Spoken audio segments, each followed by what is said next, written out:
Forward, of all the monumental challenges faced during the construction of the Canadian Pacific Railway, none was as strange or as terrifying as the muskeg of northern Ontario.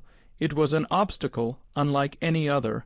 The granite of the shield could be blasted, the mountains could be climbed, and the rivers could be bridged, but the muskeg could not be defeated. It could not be moved. It could only be negotiated with. Muskeg is an Ojibwe word for trembling earth. It is a vast, living carpet of sphagnum moss, tangled roots, and stagnant, black water, stretching for hundreds of miles north of Lake Superior. In some places it is a few feet deep. In others it is bottomless. It is a landscape that defies conventional engineering, a place where the solid ground is a lie. It does not look dangerous. It looks like a flat green meadow, but beneath that thin crust of life is a cold, black, and hungry void. When the railway reached this region in 1883, progress ground to a halt. The engineers, so confident in their textbooks and their modern techniques, were baffled. They would lay a section of track, and overnight it would vanish, swallowed without a trace. They would build a trestle, and it would slowly sink, pulled down into the black ooze. Locomotives, work cars, and men disappeared, leaving behind nothing but a few bubbles on the surface of the stagnant water. The bodies were never recovered. The solution, when it came, was not one of modern engineering, but of ancient, traditional knowledge. The company, in its desperation, turned to Finnish immigrants, men who had grown up in the swamps and peat bogs of their homeland. These muskeg men understood the trembling earth. They knew that the only way to cross it was to float. They built massive corduroy roads of logs, creating a buoyant foundation on which the track could rest. They were, in essence, floating a railway across a bottomless swamp. This is not a story of heroic battles or explosive action. It is a story of a different kind of war, a psychological one. It is a story of men working in constant, quiet terror, where every step could be their last. It is a story of the clash between modern science and traditional wisdom, of the living land as an antagonist, and of the unique, haunting horror of a loss without closure, of men swallowed by an earth that never gives up its dead. Chapter 1. The Trembling Earth. The muskeg did not roar. It did not crash. It did not announce its victories. Its triumphs were silent, slow, and absolute. One moment a length of steel rail, weighing a ton, would be sitting on its newly laid bed of gravel and earth. The next it would be gone, not broken, not moved, but vanished. The black, stagnant water would burble for a moment, a soft, consumptive sigh, and then the surface would be still again, reflecting the vast, indifferent sky of northern Ontario. Elias Koskainen, a man whose face was a road map of Finnish winters, and whose hands were as gnarled as the roots of a swamp cedar, understood this. He stood on the edge of the newly laid track bed, a long, slender pole of birchwood in his hand, and watched the young engineer from Montreal lose his mind. The engineer, a man named Thomas Reed, was everything Elias was not. Young, educated, and full of a furious, misplaced confidence in the laws of physics as he had learned them in a classroom. "It's impossible," Reed shouted, his voice a raw nerve of frustration. He gestured wildly at the spot where, yesterday, there had been 100-yard stretch of completed track. Now there was only a muddy, waterlogged depression, a solid bed, 20 feet of gravel and rock fill. It cannot simply disappear. Elias said nothing. He simply walked to the edge of the depression, his movements slow and deliberate. He took his birch pole and pushed it into the soft ground. It slid in easily, the wood disappearing into the black ooze without resistance. He pushed it deeper. 5 feet, 10, 15, the entire 20-foot length of the pole vanished into the earth, and when he let go, it did not bob back up. It was gone. He had not hit bottom. He never did. He turned to the engineer, his expression unreadable. "The ground is hungry," he said, his English thick with the accent of his homeland. "You are trying to fill a stomach that has no bottom. You do not fight the muskeg. You ask its permission." Reed stared at him, his face a mask of disbelief and contempt. Elias was the foreman of the muskeg gang, a crew of 50 Finnish and Scandinavian immigrants who had been hired as a last desperate resort. The railway, which had conquered every other obstacle, had been defeated by this endless green swamp. The company's engineers, with their charts and their theories, were useless, so they had turned to these quiet, strange men from the old country, men who, it was said, knew the ways of the swamp. "This is not a matter of superstition, Mr. Koskinen," Reed said, his voice dripping with condescension. "It is a matter of engineering. We need a more stable foundation.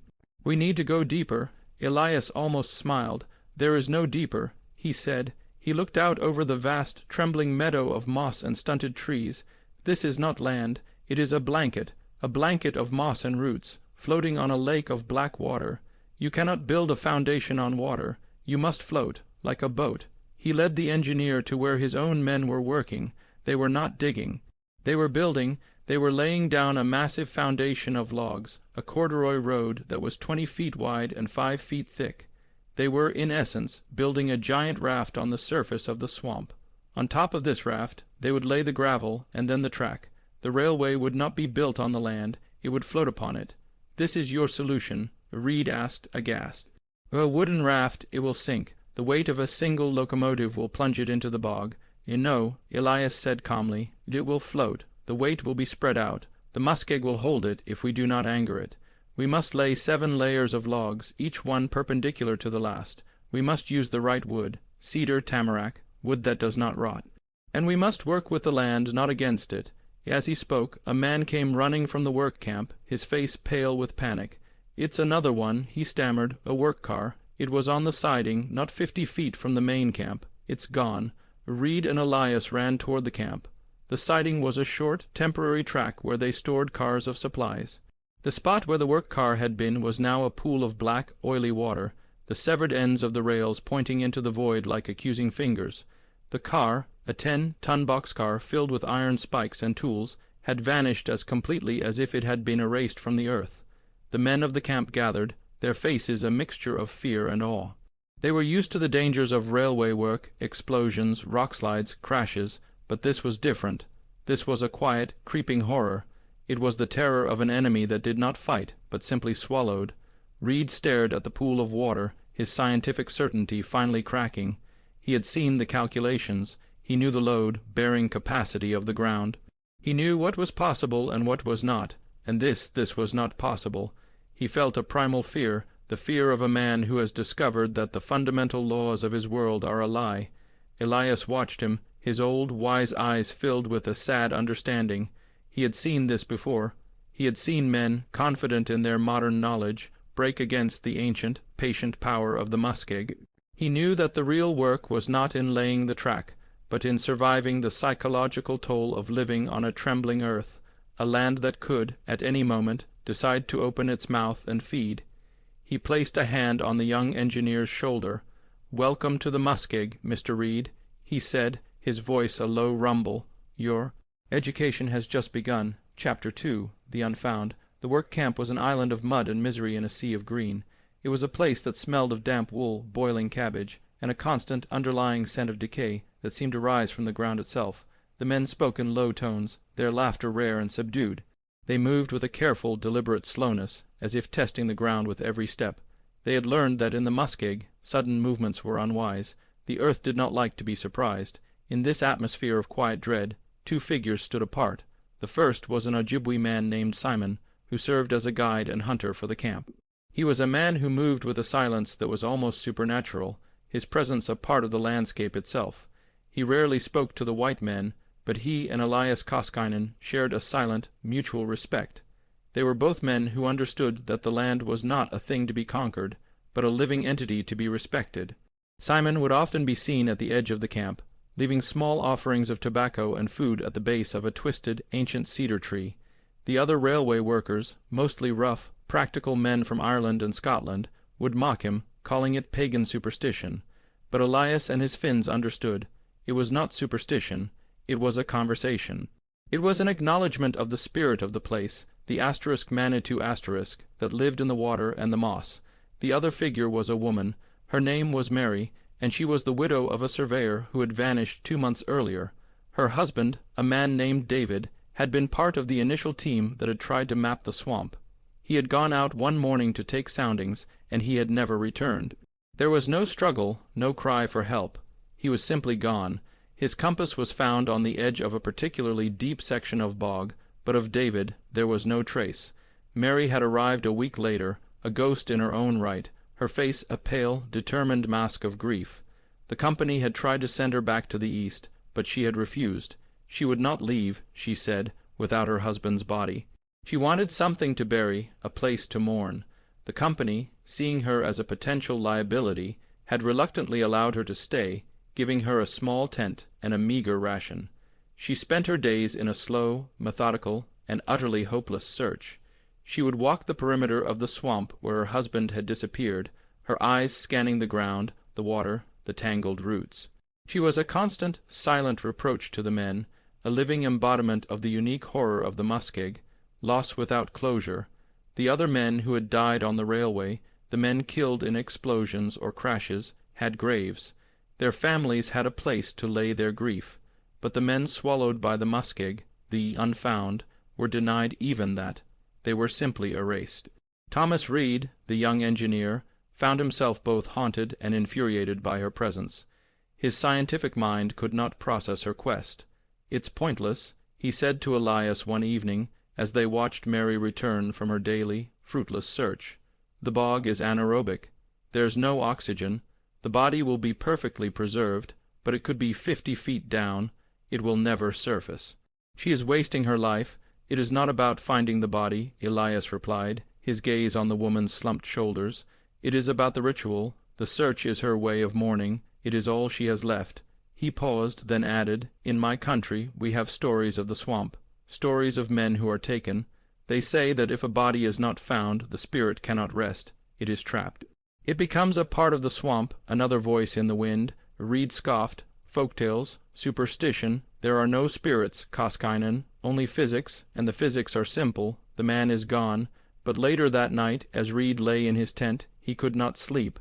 The sounds of the muskeg, sounds he had previously dismissed as the croaking of frogs and the buzzing of insects, seemed to take on a new, sinister quality. He heard a low moaning sound, a sound that seemed to come from the earth itself. He told himself it was the settling of the log foundation, the groaning of wood under pressure, but Elias's words echoed in his mind.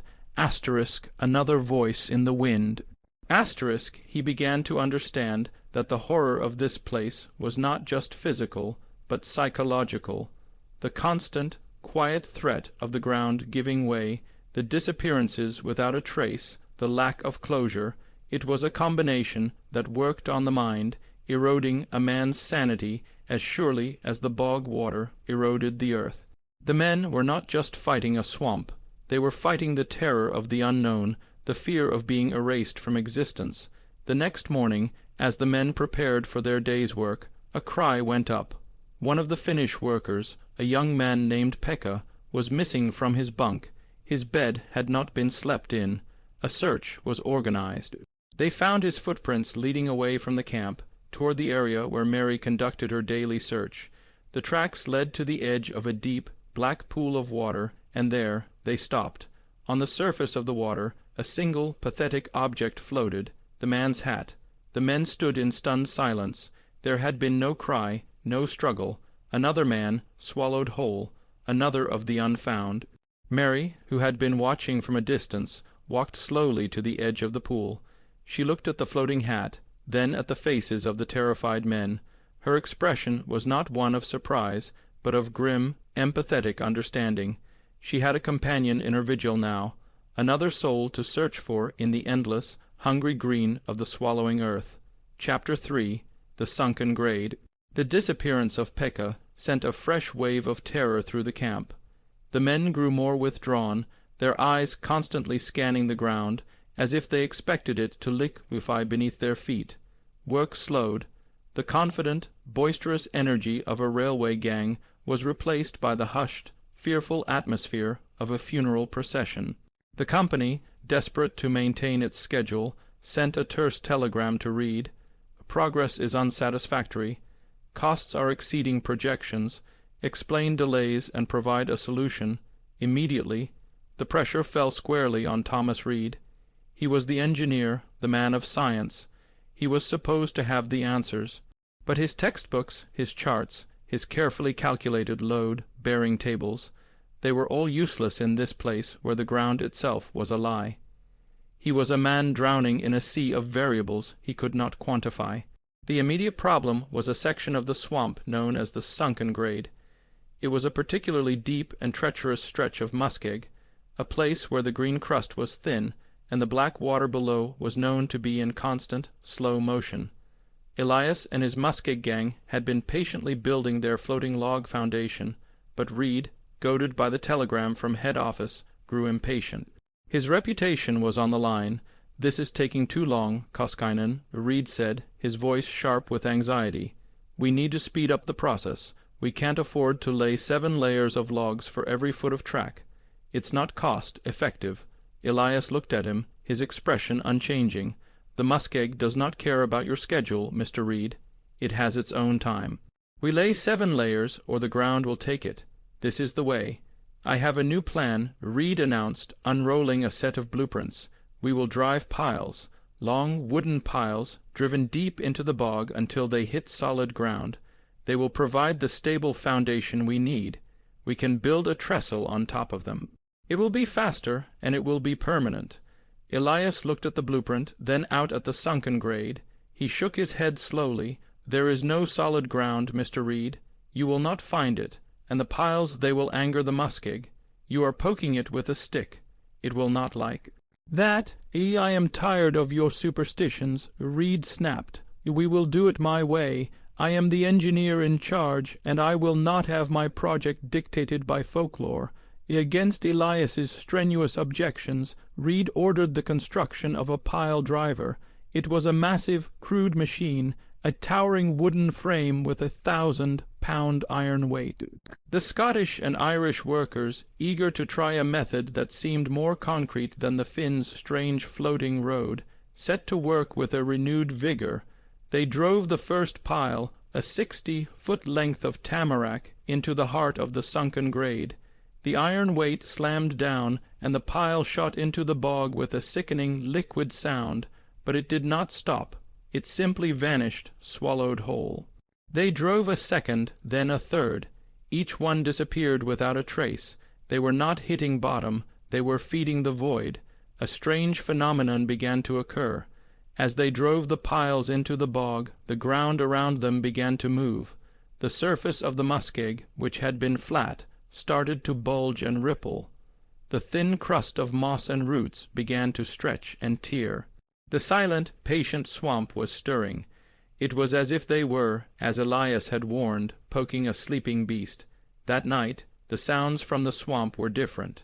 The usual chorus of insects and frogs was replaced by a low, guttural groaning, a sound of immense, slow movement.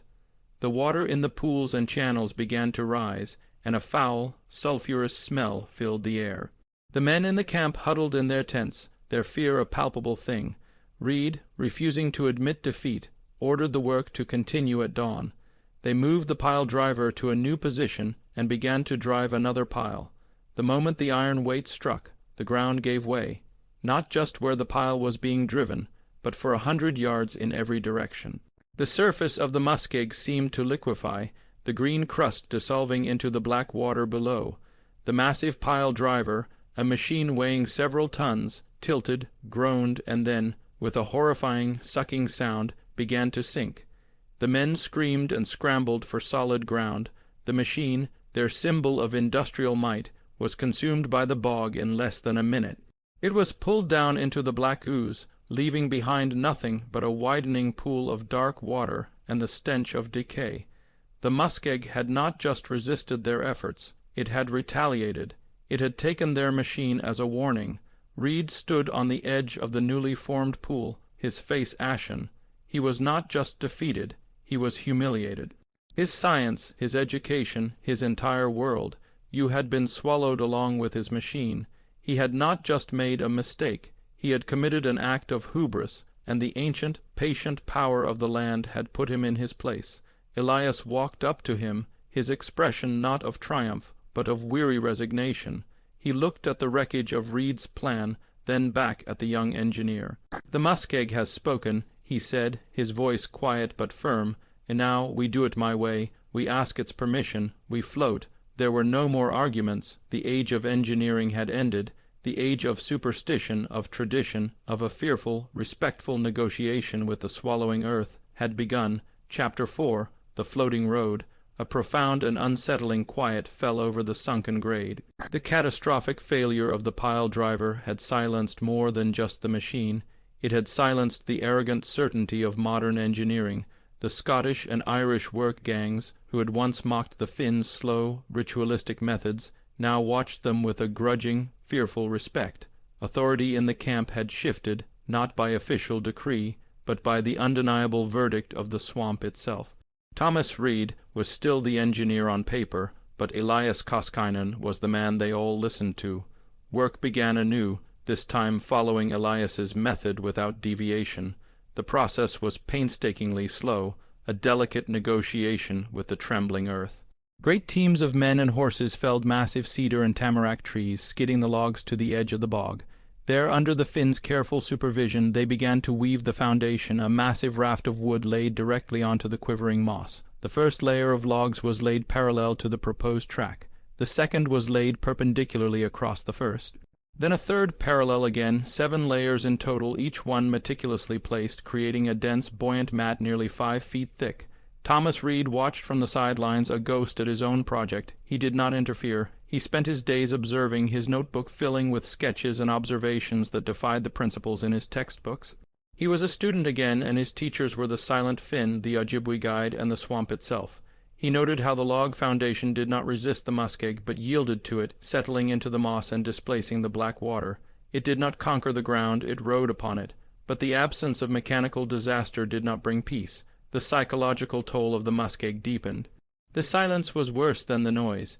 Every creak of the log raft, every bubble that rose from the black water, every rustle of the wind in the stunted spruce trees sent fresh ripples of fear through the camp. The men worked with a constant, low-grade terror, their imaginations populated by the unfound, by David, the surveyor, by Pekka, the young Finn, by the countless tons of steel and iron that had been swallowed without a trace. One afternoon, as they were laying the final layer of logs, a young Irish worker named Finn slipped and fell from the raft. He landed not in the deep water, but on a seemingly solid patch of green moss a few feet away. He laughed, pushing himself up, but his hands sank into the moss as if it were wet snow. A look of confusion crossed his face, which quickly turned to panic. He was sinking. "Help me," he cried, but his struggles only made him sink faster. The solid-looking ground was a lie, a thin crust over a bottomless slurry. Men scrambled for ropes, for poles, but it was happening too quickly. The bog pulled him down with a greedy, inexorable force. He was waist deep, then chest deep, his arms flailing as the cold ooze closed over him. His last choked cry was cut short as his head went under. The surface of the moss trembled for a moment, and then was still. He was gone. The men were paralyzed, frozen by the sheer speed and horror of the event. It had taken less than 30 seconds. This time there was no mystery, no question of where he had gone. They had all watched it happen. They had watched the earth eat a man alive. That night the camp was a chamber of horrors. Men wept openly. Others drank themselves into a stupor, seeking a temporary escape from the waking nightmare. Fights broke out, fueled by fear and whiskey. A half-dozen men deserted, fleeing into the woods, choosing the risk of wolves and starvation over another day on the trembling earth. Reed found Elias standing by the edge of the completed log road, staring out into the darkness. The young engineer's face was pale, his composure shattered. "I don't understand," he whispered, his voice cracking. "We did it your way. We were respectful. Why did it happen? Why did it take him?" Elias did not turn. His gaze remained fixed on the black, waiting expanse of the swamp. "Because the ground is still hungry," he said, his voice a low, somber murmur. "Building the road is the negotiation, but the muskeg still requires a toll. It always requires a toll." He finally looked at Reed, his old eyes reflecting the faint starlight. "You think we are building a railroad, Mr. Reed. We are not. We are building a bridge over a grave, and sometimes the grave demands to be filled." Chapter 5. The Whisperers. The death of Finn, witnessed in its full, horrifying detail, broke something in the camp. The fear was no longer a creeping dread. It was a living, breathing entity. The men became gaunt, their eyes wide with a permanent, haunted look. They started at shadows. They spoke in whispers, and they began to hear things. It began with the wind. The low moan that swept across the vast, flat expanse of the muskeg had always been a feature of the place, but now the men began to hear voices in it. Not words, but sounds, fragments of a cry, a low murmur, a choked gasp. They were the voices of the unfound. They were the whispers of David, of Pekah, of Finn, their spirits trapped in the black water, their last moments replayed on an endless loop by the wind. Its mass hysteria, Thomas Reed wrote in his journal, his handwriting becoming increasingly erratic. A psychological response to trauma and isolation. The sounds are imagined, a projection of collective fear. But even as he wrote the words, he found himself straining to listen, his scientific mind battling a primal urge to believe. He, too, had heard it, a faint, pleading sound on the edge of the wind that sounded terrifyingly like his own name. The Finns, who had been a source of quiet strength, grew more withdrawn and ritualistic. They began to carve strange, protective symbols on the doors of their bunkhouses and on the handles of their tools. Elias, their stoic leader, seemed to be in a constant, silent conversation with the swamp, his face a mask of grim concentration. He warned the men not to listen to the whispers, to fill their minds with work and song, to give the voices no space to enter. Simon, the Ojibwe guide, also seemed to sense the change. He spent more and more time away from the camp, and when he was present, his eyes held a deep, sorrowful wisdom. Reed, in a moment of desperation, approached him. "But what are the voices?" the engineer asked, his voice barely a whisper. "What do they want?" Simon looked at Reed, his gaze piercing. "They are the echoes of those who are lost," he said, his voice soft. "They are lonely. They do not know they are dead. They call out for the living. They want company." He pointed a finger at Reed's chest. "Do not answer. Do not even listen. If you listen, they know you are there. If they know you are there, they will come for you." The most disturbing change, however, came over Mary, the surveyor's widow. Her quiet, mournful search had transformed into a frantic, obsessive quest. She no longer seemed to be searching for a body, but for a voice. She would stand for hours at the edge of the bog where her husband had disappeared, her head cocked as if listening to a conversation no one else could hear. Her lips would move, forming silent replies. One evening, Elias and Reed saw her walking purposefully toward the sunken grade, a strange, serene smile on her face. "Mary," Reed shouted, running after her. "But what are you doing?" As she turned, her eyes bright with a feverish, unnatural light. "He's not gone," she said, her voice filled with a joyful certainty. "He's just below. He's been calling to me. He says it's not cold. He says it's quiet and peaceful. He wants me to come with him. He's waiting for me." Elias grabbed her arm, his grip firm but gentle. "Mary, that is not your husband. It is the swamp. It is a trick. It is the loneliness of the unfound, calling for more company. You must not listen." A look of cunning and anger crossed her face. She pulled her arm away. "You want to keep us apart," she hissed. "You are jealous of our peace." Before they could react, she turned and ran, not away from the swamp, but directly into it. She ran onto a patch of bright green moss, the same kind that had taken Finn. For a moment it held her. She turned, a triumphant, ecstatic smile on her face. "David," she cried out, her arms open wide as if to embrace a lover. "I'm coming," and then she was gone. The moss gave way with a soft, sighing sound, and she was pulled under. There was no struggle, no cry. She went willingly, a bride going to her groom. The surface of the bog rippled, and then was still. The whispers on the wind seemed to swell for a moment, a chorus of faint, welcoming murmurs, and then they faded back into the moan of the wind. Reed stood, paralyzed with horror, his scientific rationalizations shattered into a million pieces. This was not hysteria. This was not a projection of fear. This was a presence. A malevolent, intelligent presence that had learned to hunt not just the bodies of men, but their minds, their grief, and their love. The muskeg was no longer just a physical obstacle. It was a conscious, predatory entity, and it was calling them all by name. Chapter 6, the final toll. Mary's willing surrender to the bog was the final snap. The camp fractured. What was left of the Irish and Scottish gangs, decimated by desertion and death, refused to work. They stayed in their bunkhouses, drinking, praying, and waiting for the train that would take them away from this green hell. The project fell to the few who remained, Reed, a handful of his most loyal men, and Elias's Muskeg gang, who seemed to draw a grim, fatalistic strength from their leader. They worked in a haunted silence, laying the gravel bed and the steel rails upon the floating road. The whispers from the swamp grew more insistent, more personal.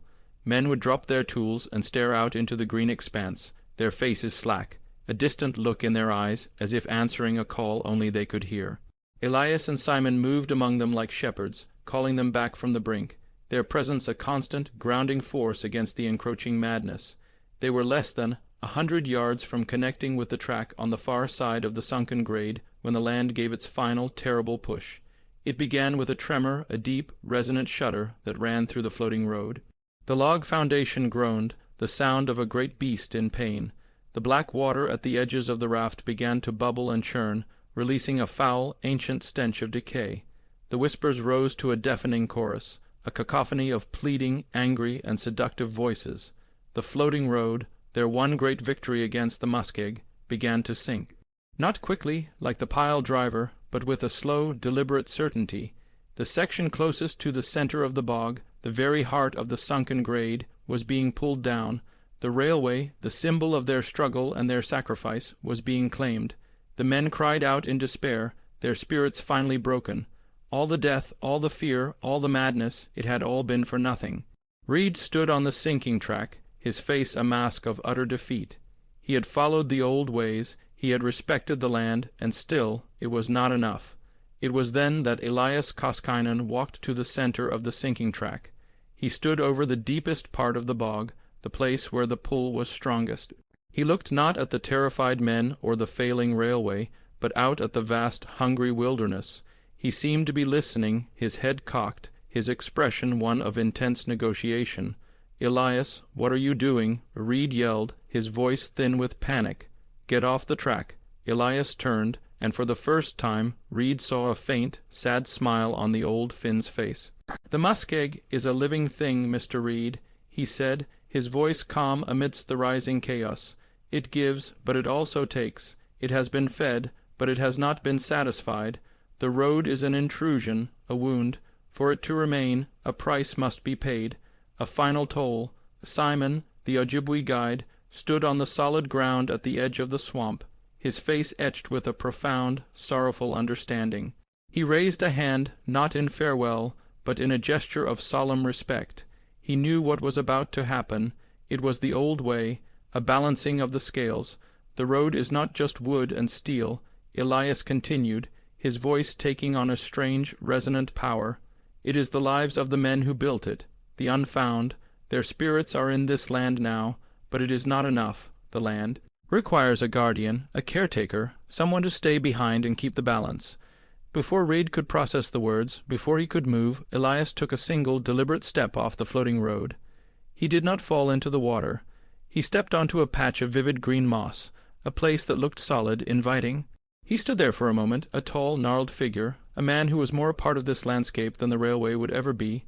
"It is my time," he said, his voice no longer directed at Reed, but at the swamp itself. "I will stay.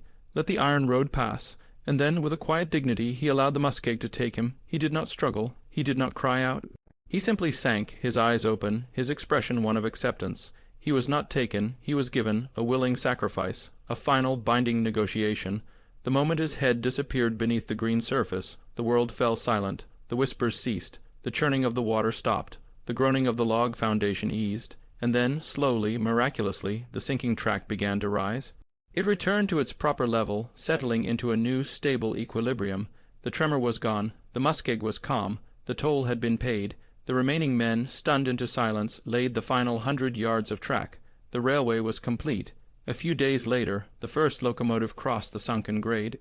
It rolled smoothly over the floating road, the passengers inside oblivious to the horror and sacrifice that lay just feet beneath them. They saw only a victory of engineering, a triumph of progress over the wilderness. But Thomas Reed knew the truth. He stood at the window of the last car, looking back at the endless green expanse. His career was assured, his reputation saved. But he was a changed man. He knew that the railway had not conquered the muskeg. It had been granted passage. It existed only by the grace of a bargain, a pact sealed with the lives of the unfound and the soul of one old Finn, who had understood the terrible, ancient price of trespassing on the swallowing earth. Epilogue. The letters that sit on my desk are addressed to a Thomas Reed, Chief Engineer, Dominion Railway. They are letters of commendation, of inquiry, of praise for a career built on steel and stone, on bridges that span impossible chasms and tunnels that pierce the hearts of mountains. They call me a pioneer, a nation builder, a man who tamed the wild. They are all based on a lie. My greatest achievement, the project that launched my career, is a section of track some 50 miles west of Thunder Bay. It is known in the company ledgers as the Sunken Grade, a name that hints at the engineering challenges but reveals nothing of the truth. We did not conquer the Sunken Grade. We were granted passage. We did not tame the wild. We paid a toll. I am an old man now. My hands, which once drew the blueprints for a nation's future, are spotted and tremble slightly. My nights are long, and sleep does not come easily. When it does, I often dream of the color green, not the green of forests and fields, but the vivid, predatory green of the muskeg. I dream of the whispers on the wind, and I see the faces of the unfound. I never spoke of what truly happened out there. The official report lists a series of unfortunate accidents, the expected cost of progress. It mentions the loss of equipment, the challenging terrain, the regrettable but necessary loss of life. It does not mention the whispers. It does not mention the way the ground itself seemed to think, to hunger. And it does not mention the final, terrible sacrifice of Elias Koskinen. He is listed in the records as lost, presumed drowned, but I know the truth. He was not lost. He was a payment, a final, binding contract between the old world and the new. He was the guardian who stayed behind to keep the balance. Sometimes, on the anniversary of the day we laid the final rail, I take a private train out to the Sunken Grade. I stand on the rear platform as we roll over the floating road. The track is as solid and as stable as the day it was built. The engineers who maintain it marvel at its durability, a testament, they say, to the ingenuity of its design. They do not know that its stability was purchased with a soul. I look out at the vast, silent green, and I listen. I listen for the whispers, but I can no longer hear them. The air is calm. The muskeg is quiet. It seems content. The guardian is doing his job. They call me a great engineer because I build things that last, but my most enduring legacy is a secret. It is the knowledge that the world is older and stranger than our science can measure. It is the understanding that for all our steel and our ambition, we are merely guests here, and sometimes the land demands a toll. It is the memory of an old Finn who taught me that the most important foundations are not made of stone or steel, but of respect, and, on occasion, of sacrifice.